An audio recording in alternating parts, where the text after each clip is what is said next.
Bom dia, boa tarde, boa noite. Seja bem-vindo, meu querido, minha querida, você que está nos acompanhando hoje aqui em mais um dos nossos podcasts da lição. É um prazer ter você aqui conosco. E claro, eu aqui acompanhado da maravilhosa presença do Wellington, da Anaína. É um prazer ter aqui vocês também conosco para que nós possamos fazer aqui, eu não diria nem mais um estudo, né, mas uma recapitulação, uma lembrança das coisas que nós já aprendemos e, claro, ouvir, quem sabe, coisas novas também, né? Mas para que a gente possa começar esse estudo, vou pedir a você que está em casa, se você puder, né? Se você estiver em casa, tranquilo. Agora, se você estiver dirigindo, se estiver num lugar que você talvez não possa fechar seus olhos, acompanhe com a gente. Vamos fazer uma oração para que a gente possa começar. Naina, você faz essa oração para a gente, por favor? Sim, claro. Querido Deus, muito obrigada, Senhor, por essa oportunidade de estarmos estudando a Tua Palavra. Pedimos a orientação do Teu Santo Espírito para que possamos compreender qual é o propósito do Senhor para nossas vidas. Perdoe os nossos pecados, nos ajude, nos proteja, em nome de Cristo Jesus. Amém. Amém. Bom, para a gente começar, como a carta de Efésios é muito pequena, a gente consegue ler ela em 15, 20 minutos, eu vou estar acompanhando aqui mais pela Bíblia, tá? Mas tudo que tem, obviamente, na lição, tem aqui na Bíblia. É claro que sempre fica aqui o convite a você ter a lição também, porque tem muito mais coisa na lição do que na Bíblia, mas eu vou acompanhar aqui pelos versos. Só que antes de a gente entrar aqui, a lição, na semana passada, nós estávamos estudando sobre a vocação dos gentios. Paulo estava falando que esse privilégio que antes era, digamos assim, quase que exclusivo do povo judeu, agora tinha sido aberto a todos os povos do mundo, e você tinha pessoas de todas as nacionalidades que estavam inclusas nessa nova fé, que na verdade não é tão nova assim, porque ela começou lá no Éden, mas uma fé que estava se espalhando, que era acreditar em Cristo Jesus. Os cristãos estavam aumentando de tamanho e estava tendo muita briga, especialmente em Éfeso, como a gente já sabe, que era uma cidade ali que era bem dividida, né? E Paulo agora ele vai começar a dar um exemplo, que é o exemplo do corpo. Wellington, por que Paulo usa essa parábola, né? Lembrando que, o que é uma parábola? Uma parábola é uma história simples, um exemplo simples que a gente pode dar para tentar exprimir algo que é muito mais complexo, muito mais profundo. Por que ele usa um corpo aqui, Wellington? O que ele quer dizer com isso? Ô, Lucas, na verdade, essa início da lição aqui, até o próprio autor da lição aqui, ele usou um detalhe que ele fez assim, ele fez uma igrejinha e colocou como quebra-cabeças, né? Uma parte, uma outra, só funciona quando aquilo está montado, nada desmontado. E aí tem até uma história aqui, uma fábula do Esopo, que ele fala assim, que o estômago e os pés brigando entre si, né? Então, eu sou mais importante do que você, os pés falando, porque eu te carrego. Aí o estômago fala, mas se eu não te der comida, nem me carregar você consegue. Né? Paulo foi muito feliz ao usar esse tipo de parábola, né, que você está falando assim, porque o corpo humano, sem uma parte funcionando, a outra não se flui. Né? E ele pegou e falou assim, ó, mas só que tem um detalhe, Cristo é o cabeça desse corpo. Né? Então, o corpo, sem estar unido uma parte da outra, sem estar um pensando no outro, cada um tendo a sua responsabilidade e tendo Cristo como cabeça, aí ele usou esse sentido para falar de algo muito maior, que é essa unidade que as pessoas deveriam ter. E essa unidade que a gente vai discutir agora durante o tempo dessa lição. Você ia falar? Pode falar. É interessante que o corpo, quando uma parte está adoecida, né? O corpo inteiro sofre. E aí, bem colocado, o Wellington falou que Cristo é a cabeça do corpo. Então, se Cristo é a cabeça do corpo, o corpo inteiro ele é bem nutrido, né? É bem gerenciado. Todo mundo se alimenta da mesma forma. Todo mundo fala a mesma língua, né? Então, todos se entendem. E essa igreja, esse corpo, funciona bem e entrega bons frutos, né? Então, é muito importante que Cristo, a gente sempre enfatiza que Cristo é que deve governar o corpo, né? Que somos nós, a igreja de Deus. E aí é interessante, geralmente a gente dá tanto valor para algumas partes do corpo, né? Claro, são partes importantes, cérebro, coração, pulmões, Mas às vezes as pequenas coisas já são suficientes para desestabilizar tudo, né? Às vezes uma unha encravada é o suficiente para tirar uma pessoa do sério. E realmente é algo para a gente se pensar. Então agora eu vou começar aqui. Eu estou no capítulo 4 de Efésios e Paulo vai começar falando o seguinte. Ele diz assim: rogo-vos, pois, eu, o prisioneiro no Senhor, que andei de modo digno da vocação a que foste chamado, com toda humildade e mansidão, com longanimidade, suportando-vos uns aos outros em amor. Eu queria que você comentasse um pouquinho. Eu acho interessante essa parte, porque ele vai falar, ele vai dar algumas características. Ele vai falar o seguinte, ó, para que esse corpo então seja unido, primeiro tem que ter humildade. Primeiro ponto é isso, humildade. Segunda coisa, mansidão. E aí, geralmente a gente confunde mansidão com longanimidade, mas são coisas diferentes, né? E o terceiro ponto, né, quarto ponto, diz que a gente tem que suportar. Mas eu achei que a vida na igreja era só amor e carinho. Como é que é isso aí, Anaís? Conta pra gente. É interessante porque, assim, a vida na igreja é como se fosse um casamento mesmo, né? Quando a gente se casa, a gente casa com uma pessoa criada num lar diferente, com costumes diferentes dos nossos, e a gente tem que começar a aprender a suportar as diferenças, nos esforçar, que aí vem no verso 3, esforçando-vos diligentemente por preservar a unidade do Espírito no vínculo da paz. Então, aí traz a presença do Espírito Santo, a importância da presença do Espírito Santo para ter esse vínculo de paz. É o Espírito Santo que vai nos dar essa força, né? Vai nos dar essa paciência, essa longanimidade, né? De suportar uns aos outros, as manias, cada um do seu jeito, mas sempre todos tendo como Cristo cabeça. E aí que entra a humildade.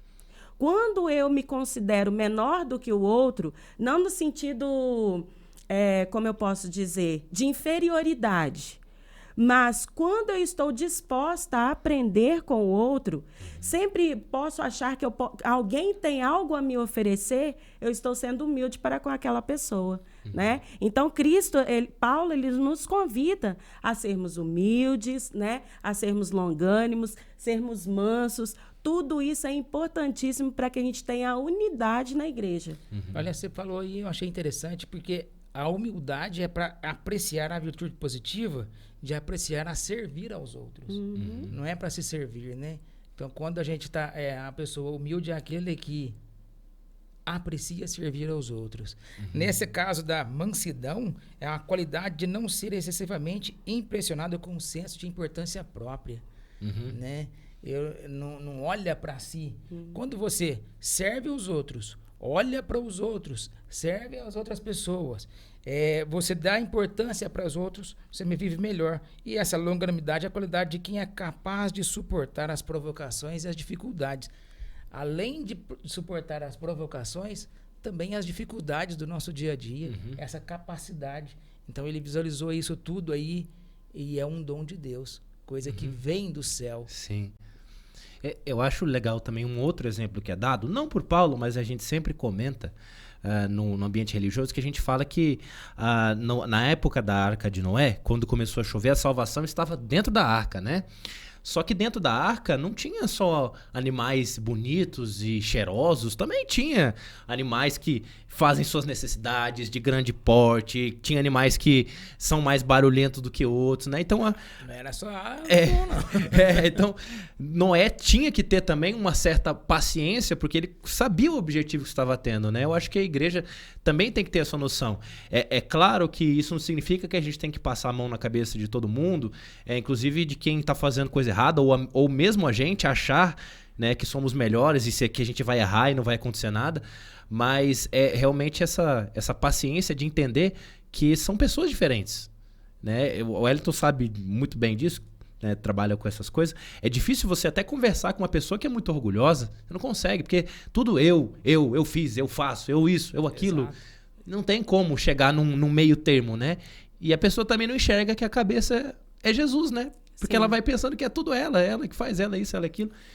É interessante que a falta de humildade, ela traz tudo isso, a provocação, traz as dificuldades. Então, eu me acho, o eu, né? Tudo centrado no eu complica a vida do ser humano. Quando a gente foca no eu, não no nós, né? Não no corpo unificado, complica a nossa salvação e a salvação dos outros. Então, aqui, Paulo ele nos chama a estarmos unidos no Espírito, porque o Espírito Santo é que nos dá esses frutos. Tá vendo que né? interessante? Ele chama para você, falando assim, Jesus é que é o cabeça, ele que é que te dá essas oportunidades de fazer isso. Não é você que tem que ser bom, não, porque normalmente a gente somos maus. Sim. Mas é Jesus que dá a graça de você ser bom. Quando você falou na questão de ser questionado, né? A pessoa ser questionada porque fez algo de errado e tudo, se ela for humilde, ela aceita a exortação de Cristo e permanece unida no corpo de Cristo. Se ela não tem humildade, infelizmente, ela não permanece ali unida. Então, é importante para nós, individualmente, pedir ao Espírito Santo esses frutos, né? Que são importantíssimos, tanto para a nossa salvação, quanto para a unidade da igreja. E você falou de frutos, é a literal parábola da videira, né? Como o próprio Jesus diz, aquele que...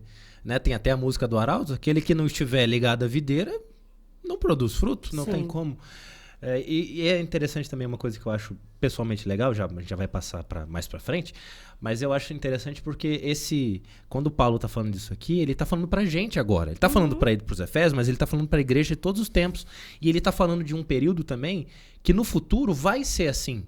O tema é atual sempre. Né? Só que aí que tá. Se, por exemplo, e o futuro, quando eu falo, pensando no céu, né? O céu a gente vê o lugar de união máxima, que tudo será perfeito, só que a gente sabe que Deus não vai fazer lavagem cerebral em ninguém. Então se a pessoa não quer viver em união e humildade agora, não vai pra lá. Ela não tem como subir ao céu, porque ela seria infeliz no céu. Sim. Então realmente é interessante da gente pensar nisso. Mas vamos continuar. Aí o versículo 3 fala assim, que nós temos que nos esforçar diligentemente por preservar essa unidade. Isso a gente também já estudou no capítulo 3, e era justamente o que ele estava falando aos gentios e aos judeus que estavam lá. Mas agora, o versículo 4 até o versículo 3, parece que dá uma complicada. Porque ele fala o seguinte, há somente um corpo e um espírito, como também fostes chamados numa só esperança da vossa vocação. Só ao Senhor uma fé e um só batismo. Um só Deus e Pai de todos, o qual é sobre todos, age por meio de todos e está em todos. Olha, aqui agora a gente começa a ter... Pode gerar uma pequena confusão. Primeira coisa, como assim há um só corpo? O que ele quis dizer com isso? A igreja é um só corpo, como o corpo de Cristo. Se não tiver essa união completa do corpo inteiro funcionando de uma forma com que todos os membros satisfazem entre si, ela não vai funcionar. Porque se ela fala assim, há um só corpo, um só espírito, uma só esperança, um só Senhor, uma só fé, um só batismo e um só Deus, quer dizer que a unidade da igreja é fruto da unidade divina. Olha, a unidade das pessoas que convivem, como se fala de igreja, ela é fruto da unidade divina.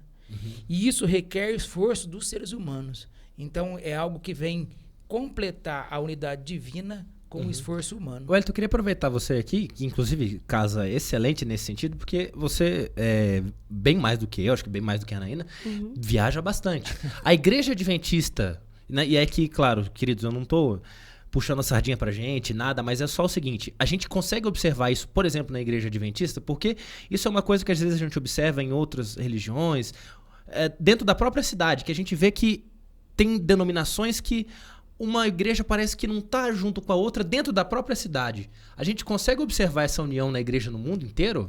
Não é assim. Nada é perfeito em lugar nenhum do planeta. Eu acredito que não existe nada à perfeição, porque todos os lugares são feitos por seres humanos, e os seres humanos eles são por si só já defeituosos. Né? Mas o objetivo da qual Paulo fala aqui é que ele não seja assim, que ele seja diferente disso. Aceitem que a união é algo divino. E aquelas pessoas que vão ali. Então eu acho que tem gente boa em todos os lugares. Claro. Tem gente que está afim de fazer esse tipo de coisa em vários lugares onde a gente passa. Mas também tem o lado ruim em todos os lugares.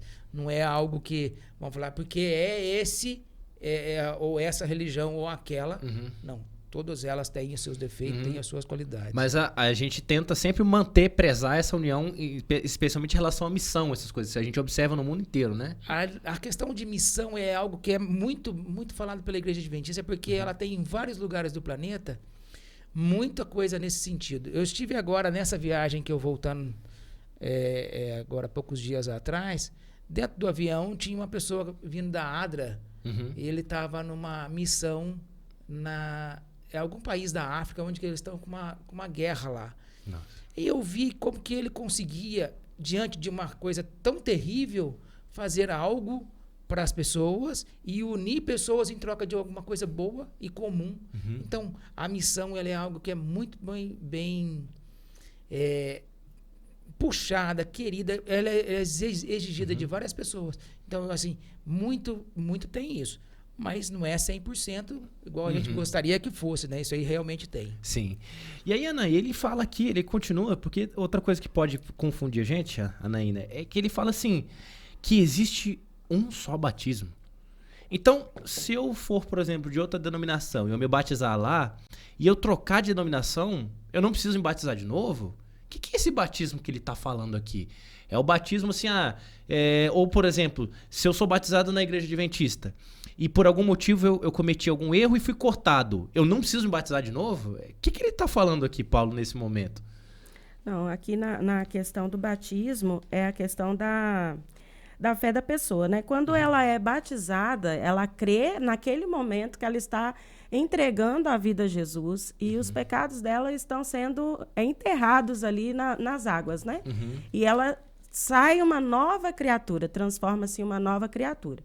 Quando ela comete um pecado que é exposto, né, que traz vergonha a si própria e traz escândalo aos outros, é necessário que ela reconfirme, né, esta entrega a Cristo, para que as outras pessoas possam entender que agora ela vai buscar ser uma nova criatura novamente. Tem uma nova opção. Não que o batismo anterior não tenha sido válido e nem que esse agora também não seja válido. Sim. Certo? E o batismo, no caso, ela crê que é o batismo por imersão, né? Que é o necessário mesmo. Então esse batismo por Cristo. que ele está falando aqui é um batismo que vem diretamente do Espírito Santo, como se fosse um dom. Sim. Certo? Então há sim necessidade do batismo por imersão. Sim. Isso é interessante da gente saber. E aí ele termina falando outra coisa que a gente pode pensar aqui também, que é a seguinte, que ele fala assim, que, né, esse Senhor, o qual é sobre todos, age por meio de todos e está em todos. Então quer dizer que Deus está em todas as coisas? Sim. Como assim? Mas isso também não puxa um lado... A gente não pode pensar numa... Então, nós somos uma religião panteísta que acredita que a câmara é Deus, a água é Deus. O que ele quis dizer com isso? Paulo não pregou o panteísmo. O panteísmo identifica a natureza como Deus, né? Todas as coisas, tudo. Tudo Pan que é tudo, existe né? é Deus. Né? Não pregou isso. Ele pregou que um Deus, ele te dá essa capacidade de unir, ele que te dá os dons de ser assim. Né? Ele também não pregou, aqui ele fala sobre isso também, nem o panenteísmo, que argumenta que o mundo está incluído no ser de Deus, embora não esgote esse ser. Quer dizer, inclui... Deus é uma energia, né? Energia que está lá de Deus, todo lugar. Né? Emana, né? Nada dessas... Paulo pregou um Deus perfeito que age no ser humano, que aceita o que ele faz. É fantástico demais. O governo, aí fala, o governo de Deus é atuante, né?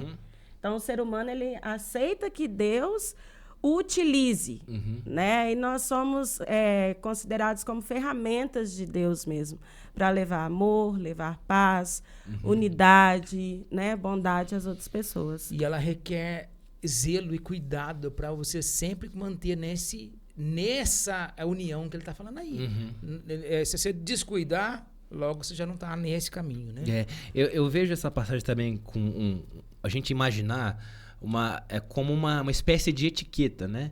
Não é no sentido assim de que Deus assim ele está nas coisas no sentido panteísta de que isso aqui é Deus, aquilo é Deus, mas como alguém que constrói uma coisa e põe a sua assinatura. Sim. Um autor que pinta um quadro, uma fábrica que constrói uma ferramenta, se for de ferramenta, e ela coloca assim, feito na China, feito no Brasil, feito não sei o quê. Então Deus faz a mesma coisa, ele cria as coisas boas, põe a sua etiqueta, Mas como a Anaína falou, né? Nós somos ferramentas. Aí quem quer fazer as coisas boas, fará coisas boas. Quem quer fazer pro mal, um martelo pode pregar um prego, mas ele também pode ser uma arma, né? Sim. Aí depende do que quiser ser feito.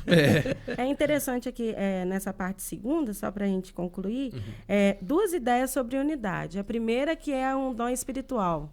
Né? Então, nós precisamos do Espírito Santo para que estejamos unidos.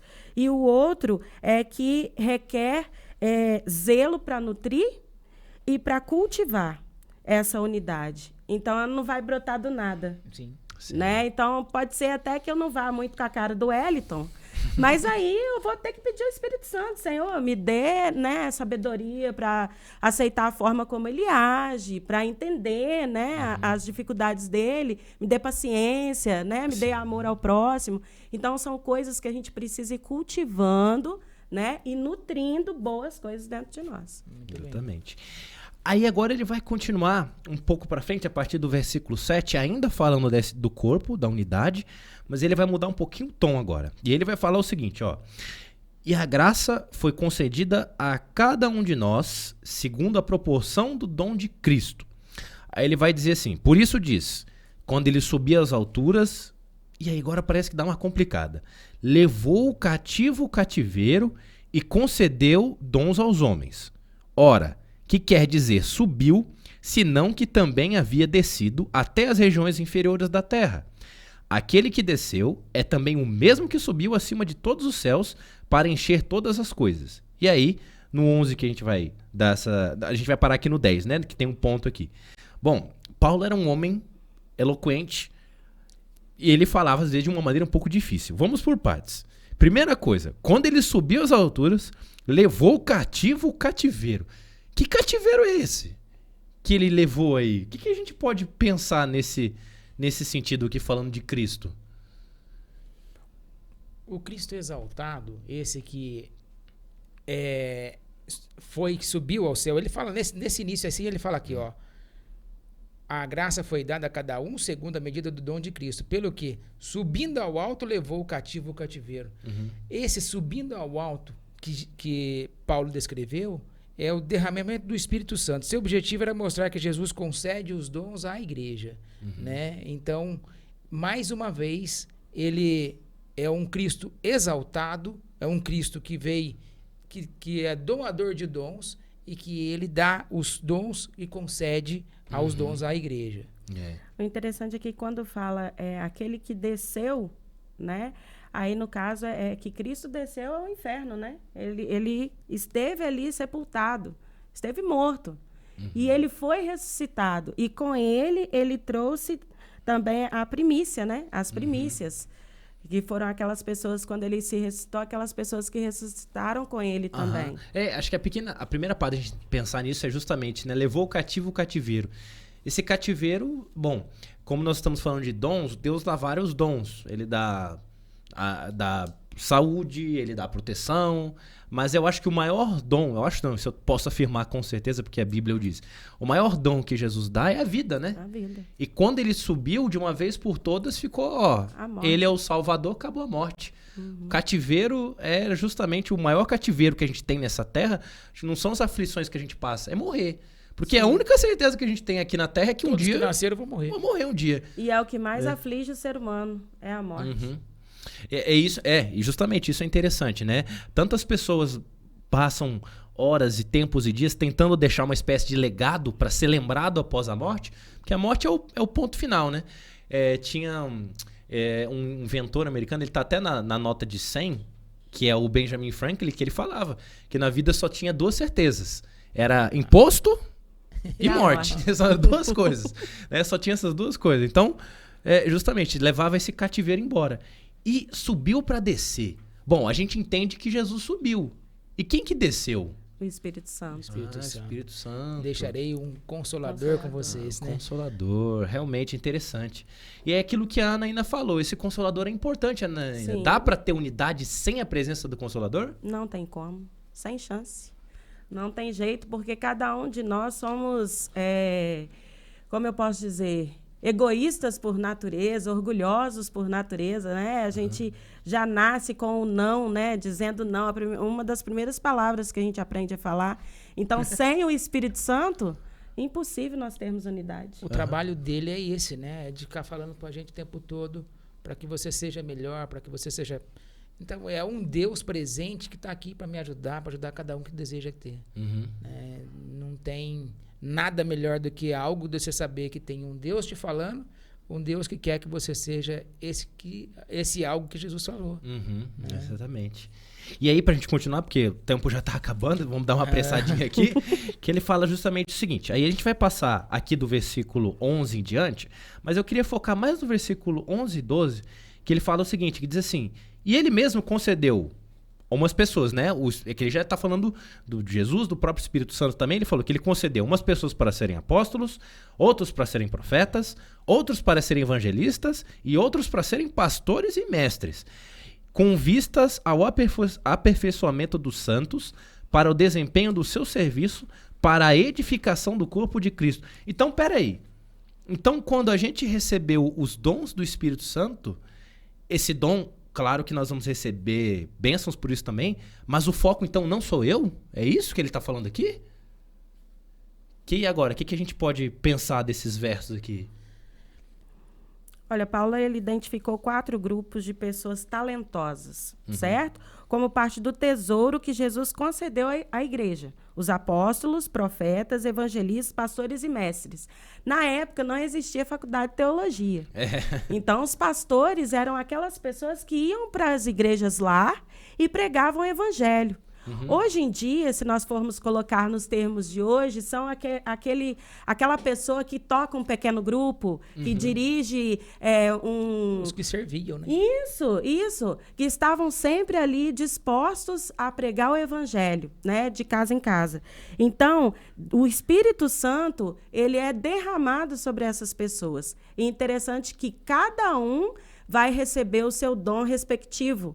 Então, tem pessoas, por exemplo, que não sabem cantar, mas Deus, o Espírito Santo, derramou sobre ela o dom da fala. Então, cada um fala, um prega, um ora, e a igreja toda permanece unida. Ô, Lucas, esse capítulo 4:12 aí que ele fala assim, é o dom de preparar os santos para a obra do ministério, para que o corpo de Cristo seja edificado. Sim, a igreja, ela é feita por salvos. Ela é construída por indivíduos salvos. Mas o fato de serem salvos é apenas o começo da vida da nova comunidade e é construída pelo Espírito por meio da graça de Cristo. Olha que profundo que é essa explicação de Paulo, né?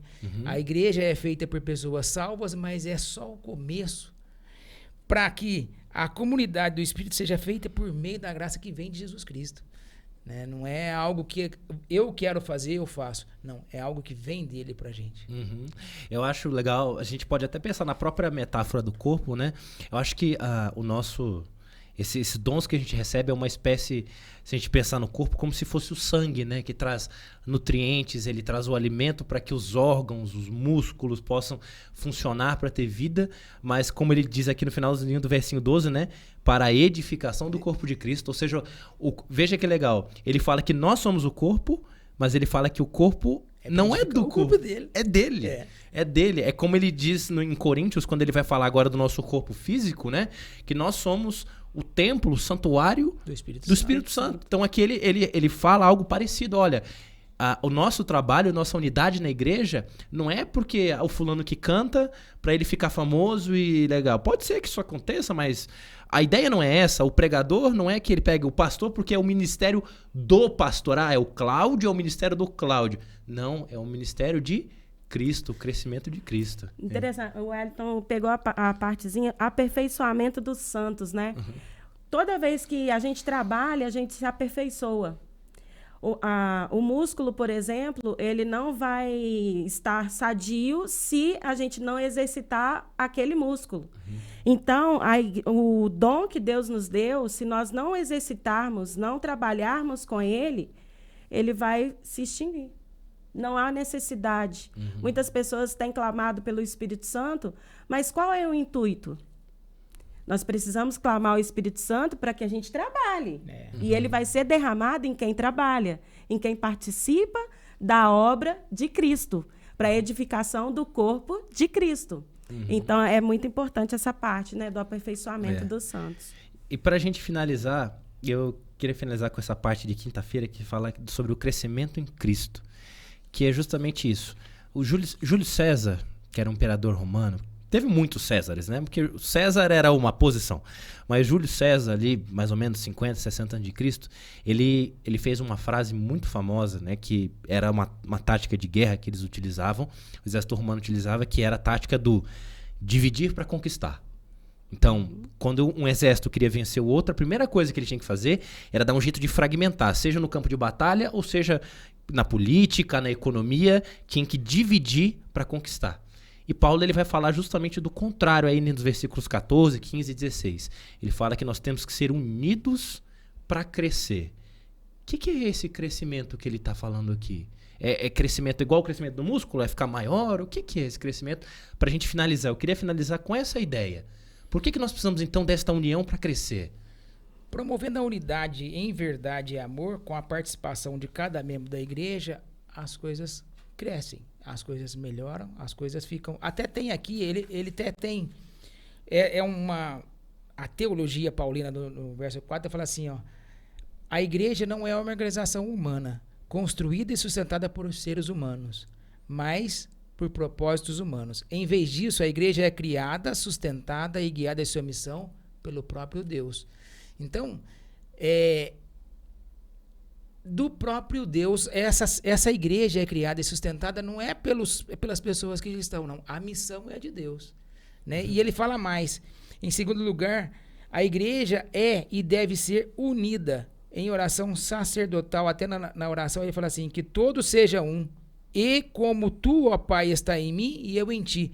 Olha a união que ele pede que seja. Na própria oração. Eu estou nele e ele em mim. Né? É algo intrínseco mesmo.